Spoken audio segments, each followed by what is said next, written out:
Hello everyone, this is Money Mom. Welcome to the channel. Today I want to chat with you guys about how cheap and frugal living looks like in Dallas, Texas. Let's get started and talk about it. I have lived in the Dallas, Texas area since 1988. I grew up in the Twin Cities, St. Paul, Minneapolis area.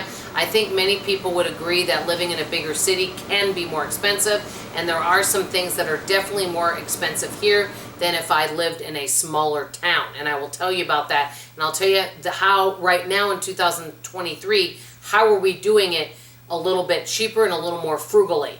First of all, the downside to Dallas is the public transportation here is not very good. The reason why is you've got the city, we'll say Dallas, but we've got tons of suburbs and everything is so spread out.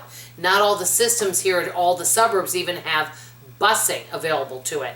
And a lot of times you have to take the bus all the way downtown, transfer, and then go out to, and it could take an hour and a half. So because of it being so spread out and because of the traffic, it can take a long time to get places. And our traffic has gotten really crazy. Recently I met somebody from Phoenix that moved back after being away for about 7 years, and he said the traffic's way worse now than when he lived here 7 years ago. So the first thing that we do is we own one vehicle. Now granted, I don't drive, but even if I did drive, I would probably own one vehicle. Car insurance is more expensive here depending on the kind of car, but it can run you up to $200 a month just to have car insurance. Now gas is not as expensive here. It's a little over $3 a gallon, so it's not the most expensive, but driving in Dallas, the traffic's bad, but because things are spread out, it can take a long time to get even from one. Let's say you lived in a suburb of Dallas. We'll say you live in Garland. It could literally take you 40 minutes to get from one part of Garland to another, one way. So that kind of gives you, so we basically have one vehicle that we have to maintain, which definitely saves money. Number two, which brings me about the traffic, we try to stay close to home. I've had people say, Dawn, you should go to Winco. You can save so much money. Well, with traffic, it would take us a good 30 to 35 minutes to get there one way. And getting and turning into the store off 635 is very difficult. We've done it a couple times, and I'm not even kidding because there's no light there. You have to sit there forever before you can even turn left. And left turns in Dallas, you're taking your life in your hand. I found that one out when I broke my neck last June.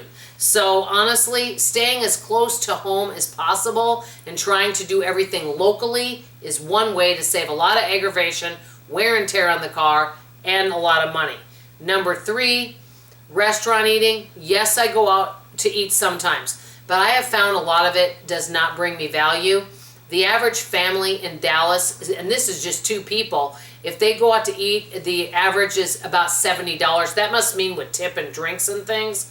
But, you know, it can be quite expensive. There's no such thing as two people going out for $25 anymore. So we have to do that minimally, which brings me to the next one. On the weekends, I see people out and about, and there's a lot more traffic on the weekends. Shopping, going to coffee shops, buying drinks. I'm not saying there's anything wrong with doing any of this. Hey, if it brings people joy and value and they're having fun with loved ones, go for it. But if you're doing it all the time, those little, what I call death by a thousand cuts, can really keep you from other financial goals. And because, you know, I'm close to 60 years old, I've done all this stuff umpteen times in my life. So going to the state fair, going to movies, going out to eat, I mean, it's okay, but it doesn't bring me that much joy. I'd rather save my money. I know, don't I sound fun? But anyway, and that brings me to movies. You know what, I have to tell you this. I've been watching a lot of movies lately.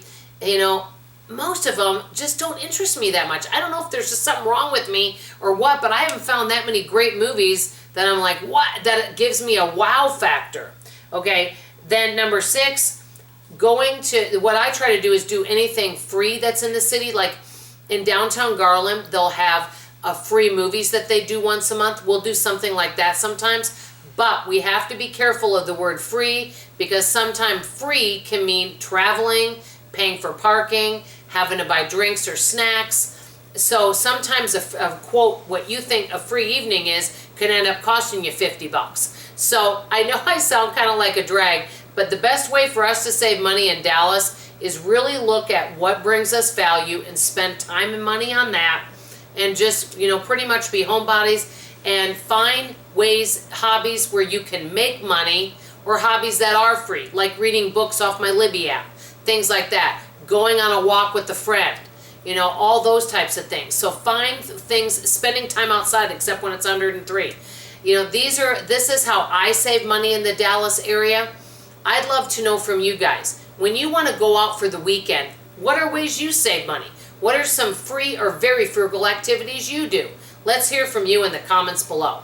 That's all I have to say for now. I love you, I appreciate you, and I hope to see you on the next video. Bye-bye.